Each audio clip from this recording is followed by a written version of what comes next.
Muchísimas gracias y felicitaciones por los 2 días que llevamos del Congreso.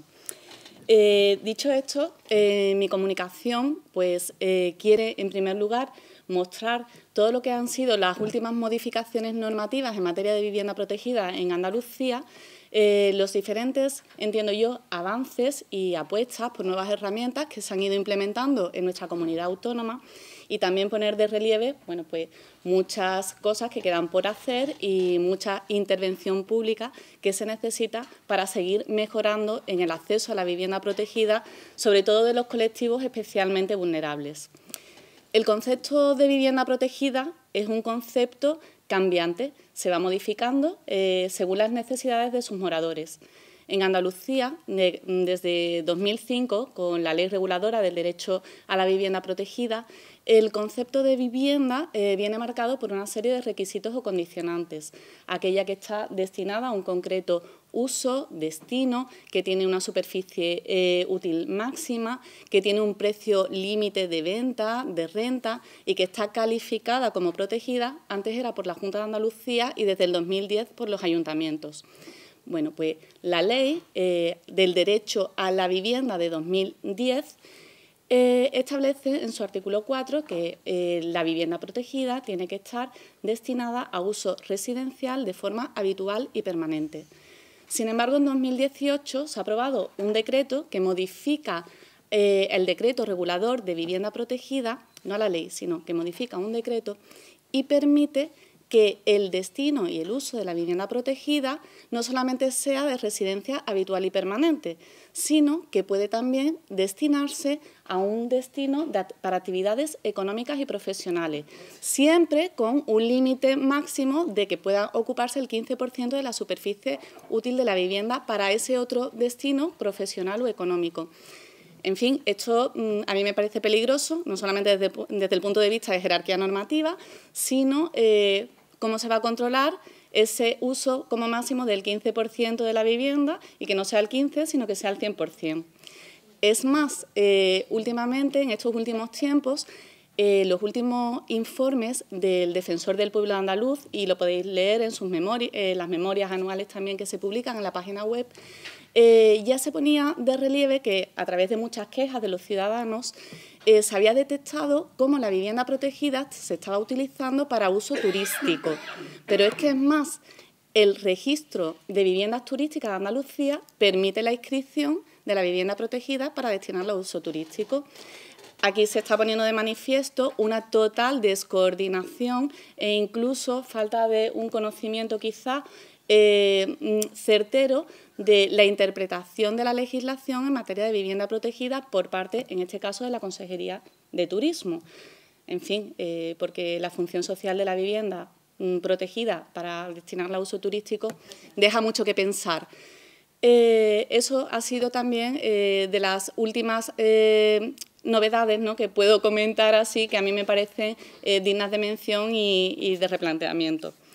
Con respecto a quiénes pueden ser titulares y destinatarios de la vivienda protegida, los titulares también han sido siempre las personas físicas. Pues en este último decreto que se publicó en 2018, que modifica al de 2006, se permite que también personas jurídicas puedan ser titulares de vivienda protegida, siempre que la vayan a destinar a alquiler y preferentemente, por ejemplo, organizaciones sin ánimo de lucro, para alojamientos transitorios de personas con dificultades o vulnerables. Parece bien, pero bueno, pueden cobrar una contraprestación por ello, o sea que tampoco es que sea gratuito, con unos límites que vienen fijados. E incluso excepcionalmente, por primera vez, se ha regulado en 2018 que las administraciones públicas o sus entes instrumentales puedan adquirir viviendas protegidas, no ejerciendo los derechos de tanto y retracto, sino que destinatario de vivienda protegida, pensemos que le sale un trabajo en otra comunidad y ya no pueden destinar la vivienda al uso de residencia habitual y permanente, pueda la Administración comprarle esa vivienda, siempre, también viene en el decreto, con la finalidad de luego poner esa vivienda protegida en el mercado y adjudicarla según los procedimientos reglamentariamente establecidos.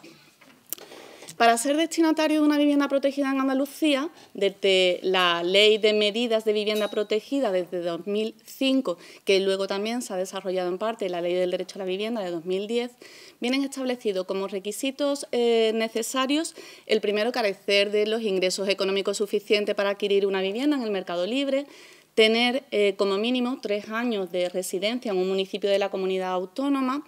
estar obligatoriamente inscrito en los registros municipales de demandantes de vivienda protegida y tener también capacidad suficiente, como con unos ingresos mínimos acreditados, para pues poder acreditar que va a poder pagar, en su caso, la renta del alquiler correspondiente.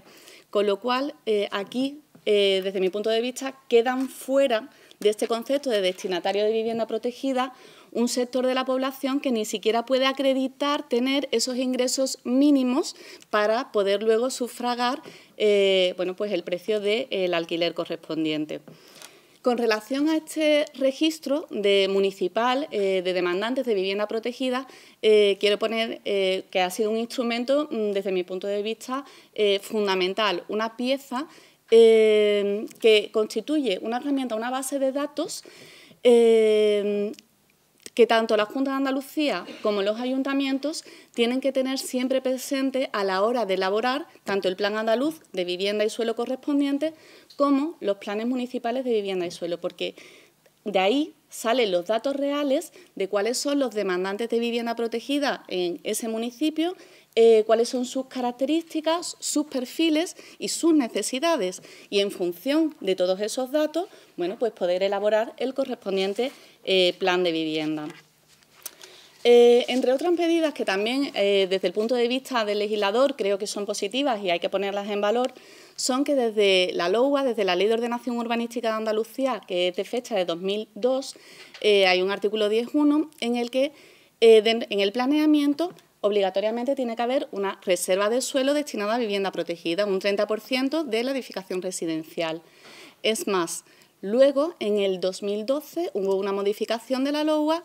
y hace pivotar esta reserva de suelo del planeamiento en los planes municipales de vivienda y suelo. Entonces, pasamos de, para dar efectividad y eficacia a esta reserva, ahora la pelota está en el tejado municipal de los ayuntamientos, que tienen que elaborar obligatoriamente, desde el 2010, que viene la Ley del Derecho a la Vivienda, estos planes municipales. Y para elaborar estos planes municipales, los ayuntamientos pues tienen que hacer unos previos estudios, análisis demográficos, de las encuestas, necesidades de la población, ver cuáles son las casas vacías, las personas sin techo, cuáles son los grupos de especial protección en su municipio, familias numerosas, inmigrantes,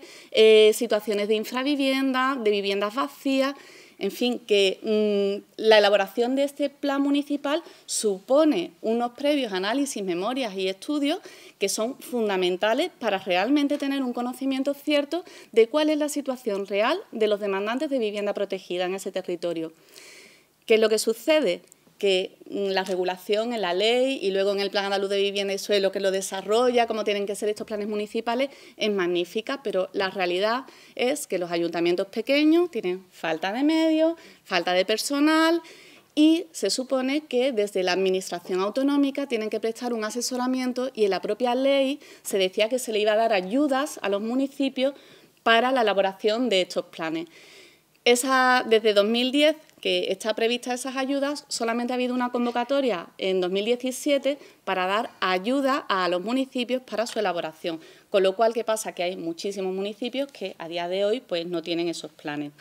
Asimismo, también me parece una pieza fundamental el que nuestra regulación a diferentes niveles tenemos también en materia de discapacidad, en materia de igualdad de género, reservas, cupos para grupos de especial protección, como mínimo un 3% para las personas con discapacidad,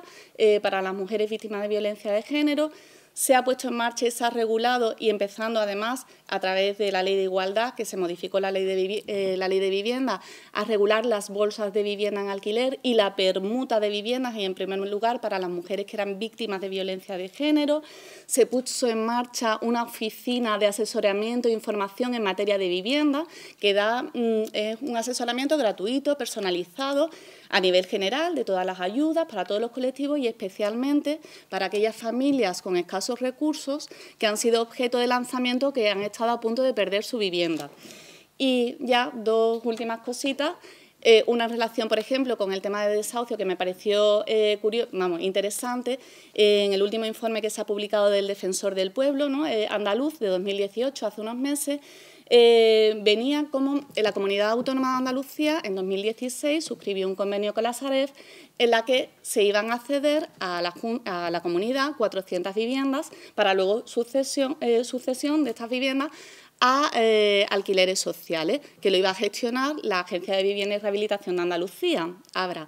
Pues eso en 2016. Se suscribieron un par de contratos, se cedieron unas 200 viviendas, de ellas un porcentaje importante eran viviendas que estaban ocupadas. Luego en 2017 se suscribe otro contrato, se ceden unas 80 más y a fecha de finales del 2018, de esas 400 viviendas iniciales que estaban desocupadas de las entidades bancarias que se ceden a la comunidad autónoma, tenemos todavía que 120 todavía no se ha gestionado el contrato para que puedan ser gestionadas por ABRA y cedidas a las familias sin recursos que necesitan una vivienda con un alquiler social, un alquiler que puedan poder sufragar. Y además, en este informe también se pone de relieve la falta de coordinación entre la Junta de Andalucía y los municipios y diputaciones, que no saben siquiera los municipios dentro de su territorio cuáles son esas viviendas de la Sareb que ellos pueden adjudicar a personas y familias con necesidades.